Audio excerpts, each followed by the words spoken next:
Good morning everyone. Myself Richa Khanna, working as an assistant professor at School of Agriculture Sciences and Engineering, IFTM University, Muradabad. So students, in today's lecture, we are going to discuss about plant growth regulators and how these plant growth regulators affects the growth and development of plants. You know, in human body there are number of hormones which led us to a systematic growth which helps in growing and developing in a very systematic manner. So in similar way, in plants also there are number of hormones which helps the plant to grow and development in a systematic manner. So in today's lecture, we are going to discuss about plant growth hormones. First of all, let us know that what are plant growth regulators. Plant growth hormones, they are also known as phytohormones. These are the organic substances which regulates the growth and development of a plant. These plant hormones were first defined by a German botanist, that is Julius von Setz. These are the chemicals which are produced by plants in small amount and which can easily move through plant tissues. That is, they can easily move from one plant tissue to the another plant tissue. In our human body, we have a number of glands to store different types of hormones. But in plants, there are no such glands. In a plant body, no glands are found to store the plant hormones. So whenever the plant requires a hormone, it is produced in the plant in a very small quantity and then it moves from one portion of the plant to the another portion of the plant. Next, why plant growth hormones are required? They are required so that the plant can grow and develop in a systematic manner. In plants, these hormones are required for seed germination, for vegetative growth, reproductive growth, for tolerating different kinds of stress, for regulation of organ size, etc. There are a number of processes which cannot be completed in the absence of a plant hormones. For instance, let me tell you one very important process, that is the ripening of fruit. Would you like to eat an unripened banana? No.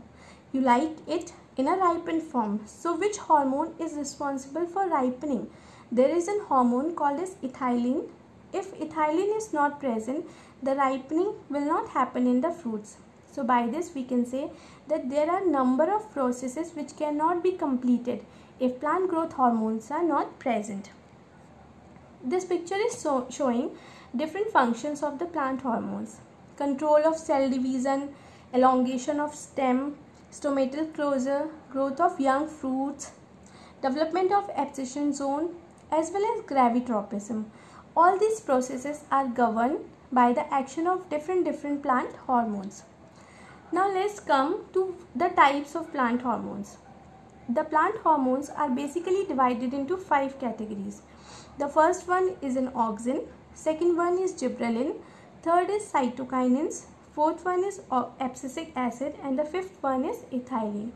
Out of these 5 hormones, auxin, gibberellins and cytokinins, these hormones are also known as the growth promoters. Why? Because they promote the growth of the plants. And these two hormones, abscisic acid and ethylene, these are known as the growth retardant because they retard the growth of the plant. That is, they de-promote it, or they do not like to promote the growth of the plants. Now let's come to the function of auxins. Auxin was the first discovered plant hormone.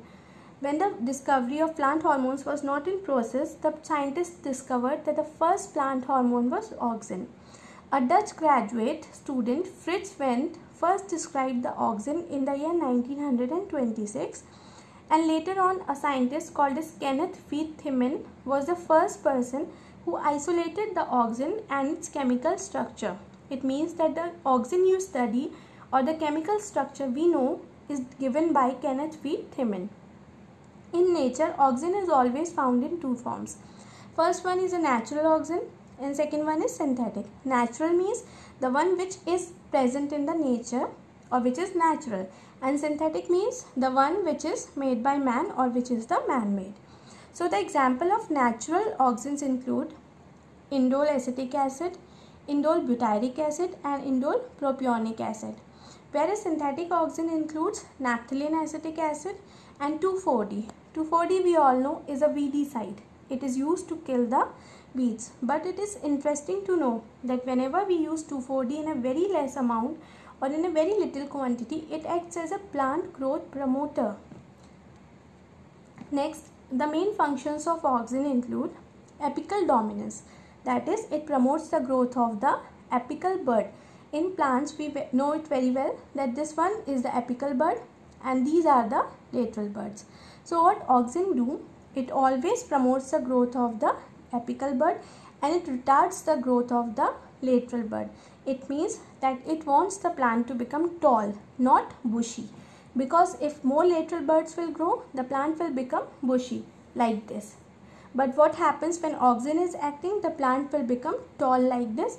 But whenever auxin is not present or we have removed the apical bud, the plant will become bushy like this. Next is the process of phototropism. Phototropism is attraction of any plant towards the light. Whenever any plant is attracted towards the light, it is known as phototropism. Photo means light and tropism means to get attracted towards it. In this case, the plant is getting sunlight directly here, so it doesn't need to move anywhere. But in this case, the source of the light is from this side. So the plant is unable to get proper amount of light. So here what will happen? The auxin will start accumulating in this portion of the plant. And this portion of the plant will have less auxin. More amount of auxin will get accumulated in this portion of the plant, as a result of which the cell division will take place at a very fast rate. In this portion, the cells will divide at a very fast pace, and because of that cell division, the plants tend to get bent. The plant will get bent towards the side of the light. So the basic principle of phototropism is always related to the functions of hormone auxin. Third one is gravitropism. Gravitropism means attraction towards the gravity or towards the down earth. We always know that the roots of the plant, they show gravitropism. They always goes deep inside the soil and it is always because of the action of hormone auxin. Some other functions of the auxin include that it helps in initiation of flowering and development of reproductive organs. It also initiates rooting in the stem cutting, for example rose. Have you ever wondered that whenever you bring any rose cutting from a nursery or some place and when you plant it in a pot, later on you will realize or you will see that the roots have started growing up. How come is it possible that in a stem cutting roots are growing? It is because of the hormone auxin, which helps to grow the root in a stem cutting of such as rose. It also prevents the fruit and leaf drop at early stage. In any plants, the leaf and the fruits, they should drop from the plant whenever they are fully mature. They should not drop at any early stage. So what does auxin do? It prevents that dropping. Also, it stimulates the process of cell division and elongation. It helps in regeneration of vascular tissues after injury. In plants, two kinds of vascular tissues are found, that is xylem and phloem. Whenever any plant suffers from any injury, these two tissues get ruptured. So auxin helps in regenerating them. It also promotes the fruit growth and development. It also prevents the abscission prior to maturity. Next is role of gibberellins. Gibberellins is the second plant hormone and the discovery of gibberellins is very interesting. It takes us back to a time when the scientists were studying about a disease known as the foolish seedling disease of rice, or in local language we call it as Buchan disease of the rice. So Buchan or the foolish seedling disease of rice. In this disease, what happened? The rice plants were becoming abnormally tall, and when they were abnormally tall, later on due to some wind or due to rain, they used to get lodged. So in 1926, there was a Japanese scientist who discovered that this disease was caused by a fungus, Gibberella fujikuri. So what this fungus was doing? This fungus was producing some of the substances that triggered the process of stem elongation, and because of that the stem was becoming extra abnormally tall. You can see in this photo that these are the uninfected plants and these are the infected ones. In this there is no attack of Gibberella fujikuri, but these plants are infected with the fungus Gibberella fujikuri. The height of these plants is normal, whereas these plants are tall. So after some time what will happen, that these tall plants will lodge down or they will fall off on the ground. So this was because of this fungus which was producing a compound, and later on this compound only was named as gibberellin. In nature, more than 100 forms of gibberellin are found, and out of that only GA3, that is your gibberellic acid 3, is the most common one. Next, gibberellins are mainly responsible for elongation of stem. Whenever you will hear the word gibberellin, it means to elongate or to stretch out something. Gibberellins are always responsible for elongation of stem. They are also responsible for flowering, germination, and induction of a number of enzymes. It helps in overcoming the limitations of a dwarf variety. Whenever you take any dwarf variety for trial, the main limitation is its height, and because of that height, it is unable to acquire the maximum amount of sunlight possible. So whenever you see any dwarf variety, we can overcome that limitation by the use of gibberellins. Next, it also helps in seed germination, even in positive photoblastic seeds like tobacco and lettuce. It also helps in breaking the dormancy and helps in elongation of the internodes. Have you seen a sugarcane plant? It has number of nodes and internodes. So for increasing the height of the plant or to elongate the internodes, the farmers, they used to spray gibberellins. Next, this picture is showing a dwarf mutant, and when this dwarf mutant was sprayed with gibberellins, then its height got increased. It means that this is the way in which gibberellins are helpful in overcoming the limitations of a dwarf variety. Next, some commercial uses of gibberellin in agriculture are as follows.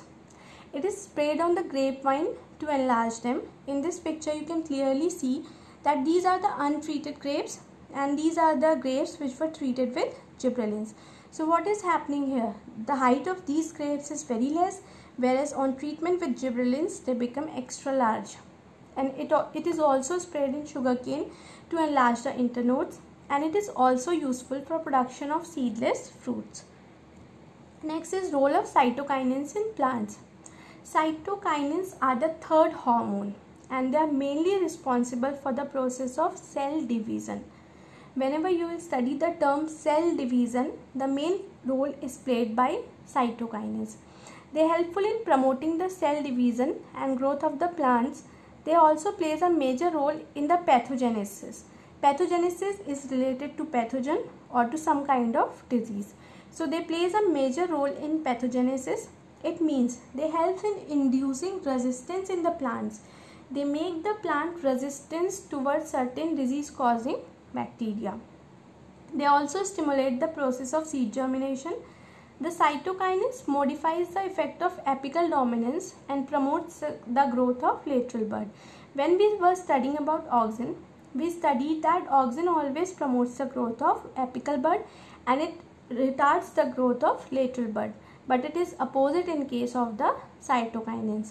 Cytokinins retards the growth of apical bud and it promotes the growth of lateral bud.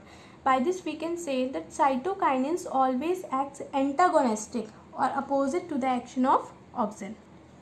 Next, cytokinins are also known as youth hormones because it delays the process of senescence. We all know that senescence is aging or it is the process of growing old. So no plants want to grow old very fast. It wants to complete its life cycle in a proper manner, and cytokinins helps in that. It delays the process of senescence and it helps the plant to grow in a stipulated period of time. It also prevents the untimely loss of chlorophyll, RNA, protein and lipids from the leaves. In this picture you can see there are two kinds of the leaves. First one is this and second one is this. In this picture, in this leaf, you can see that there is certain amount of chlorophyll present. It is green enough to carry out the function of photosynthesis. But in this leaf, what has happened? The chlorophyll has started losing, and the main function of cytokinins is that it prevents the loss of chlorophyll. In this, we have sprayed the cytokinins, so it is preventing the chlorophyll to get lost from the plant. And in this leaf, the cytokinins was not present, so it is losing its chlorophyll amount generously. So the next is abscisic acid. Next plant hormones is abscisic acid. It is also known as dormin. This is not a growth promoter. It always acts as a growth retardant. This hormone is involved in many physiological processes like dormancy and environmental stress response. It is produced in the roots of the plant and terminal buds. Whenever any plant experiences water stress, what happens during the period of drought, that the plant tends to experience stress of the water. So at this time what happens, that ABA goes quickly to the stomata of the plant, and what does it do here? It closes the stomata and reduces the process of transpiration. You can easily understand from this picture. Whenever any plant is facing water stress, the ABA is synthesized and it quickly goes and moves towards the stomata of the plant, and it closes the stomata of the plant. So when these stomata are closed, the process of transpiration will stop, and when the process of transpiration will stop, the plant is able to conserve more and more amount of water. Next functions includes, it inhibits the dormancy, it inhibits the germination of the seeds and induces the dormancy. Dormancy is a process in which the seed is not able to germinate even if all the favorable conditions are present. All the conditions will be favorable, but still the seed will not be able to germinate. So what does abscisic acid do? It promotes the dormancy. Next, seed dormancy in plants is mainly controlled by the ratio of abscisic acid to gibberellins. If abscisic acid is more and gibberellin acid is less, then the plant or the seed will remain dormant. But if the abscisic acid is less and gibberellic acid is more, then the plant will not be dormant and the seed germination takes place. Next function is, it promotes the senescence in leaves. We studied in the role of cytokinins that it reduces the senescence. It does not want the plant to get old. But what happens with abscisic acid? It wants the plant to get old and it promotes the process of senescence. Next is use of abscisic acid in agriculture. How we can use abscisic acid in different aspects of agriculture. First of all, it is used as an anti-transparent. Anti-transparent is any substance that reduces or completely closes the process of transpiration, that is the loss of water. And second is, it induces the dormancy. Because of these, that seeds can be stored for a longer period of time. There are certain seeds which tends to germinate very fast. So it is very difficult for us to store them for a longer period of time. So what this abscisic acid do? It promotes the process of dormancy in them, and because of that we can store them for a very long period of time. Next is, it is used as a defoliant in cotton. Defoliant is any chemical that drops the leaf, that causes the leaves to get dropped. So here you can see that this is the cotton plant, and what this abscisic acid do? It helps in removing all the leaves of the cotton plant, and what happens after that? We can easily harvest the cotton balls, and moreover there is no straining of green color on the cotton fiber that we get. Next is the fifth hormone, that is ethylene. So first of all, I would like to tell you one thing, that role of ethylene is completely contradictory. That is, at one place it acts as a growth retardant, but at some point it also acts as a growth promoter. Ethylene is popularly known as the ripening hormone, and it is the only hormone that is present in the form of a gas. Hormone ethylene always exists in a gaseous form. It is capable of performing two contradictory functions at a time, that is growth promoter as well as a retardant. In a study conducted by Khan et al. In 2008, they proved that ethepon, which is a ethylene releasing substance, increased the leaf area of mustard at a low concentration. They sprayed ethepon in mustard, and at a low concentration they found that it has increased its leaf area, means it is functioning as a growth promoter, while at higher concentration it inhibited the same. It means it was acting both the roles, the growth promoter one as well as the growth retardant one. Next, it affects a number of processes like formation of adventitious roots, abscission of leaves and fruits, and also the senescence of flowers and leaves. Ethylene also mediates adaptive response of plants to a variety of stress such as drought, flood, attack of any pathogen or high salinity. During the flooding means the water stagnation or water logging. The ethylene induces the formation of erenchymatous tissues inside the plant. These are the tissues through which a plant can breathe even in the absence of oxygen or whenever the water is filled. You know that rice plant, it grows in completely anaerobic conditions. And how it survives? It survives because of the presence of erenchymatous tissues. And these tissues are produced as a result of hormone ethylene. Next, ethylene is best known for its essential role in ripening of climatic fruits such as tomato, banana, apple, pear, etc. It also controls the process of respiration in plants. In this picture you can see that what we are using or what we have been using previously is the substance carbide for artificial ripening of the fruits.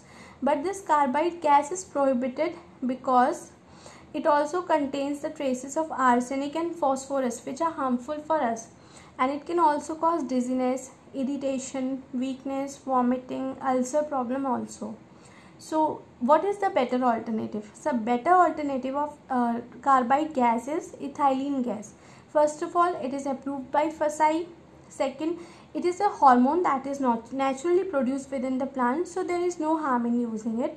And next is, it encourages the process of natural ripening, and moreover it is very conveniently and very easily available in the form of sachets. And here you can see that ethylene ripener, it is all easily available in the form of the sachets. So this is the commercial use of ethylene hormone in agriculture. These are some of the references, and thank you so much for listening to me patiently, and I hope this lecture was beneficial for you and you were able to gain knowledge from it. Thank you.